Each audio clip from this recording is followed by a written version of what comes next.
In the months leading up to the November 13th, 2022 murders of four University of Idaho students, something strange was happening around the now infamous house at 1122 King Road in Moscow, Idaho. In late October, Kaylee Goncalves, one of the eventual victims, noticed something unsettling. According to a friend she confided in, she believed a man had been watching her and her dog from the back fence line. She described him as standing behind the property, high up, observing the house for what felt like too long. She didn't know who he was, but she was sure she'd seen him before. She told her roommates and family. Nobody could have guessed this might be the killer staking out his victims. Then came a second oddity.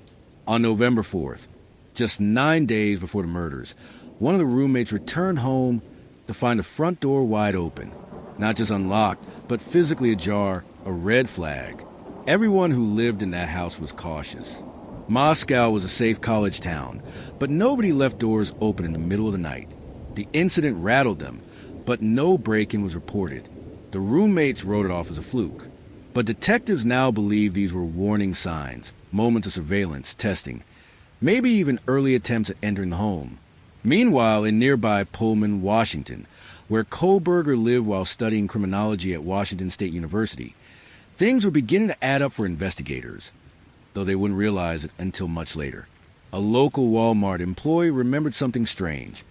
A white male in his mid-20s asking if they carried black ski masks. He asked detailed questions.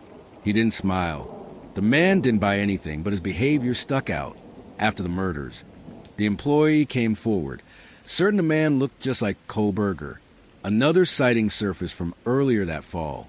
A female resident in the Moscow area reported that a nervous-looking man had appeared in her backyard one day in September. He had no reason to be there. He didn't knock, didn't talk.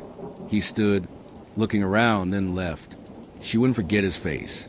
When she saw Kohberger's mugshot on the news weeks later, her blood ran cold. That was him. She was sure of it. On the early morning of November 13th, 2022, sometime around 4 a.m., authorities say Bryan Kohberger entered the King Road home through a sliding door. He allegedly carried a K-bar-style combat knife and wore dark clothes and gloves. He moved through the house with precision. Madison Mogan and Kaylee Goncalves were found together in the same bed on the third floor. Reports now reveal that Kaylee's injuries were more severe, indicating she may have been the target. On the second floor, Xana Kernadle appeared to have fought back. Her injuries showed signs of struggle, defensive wounds, broken nails, bruises. Investigators believe her boyfriend, Ethan Chapin, may have come out of the room during the attack and was killed in the hallway.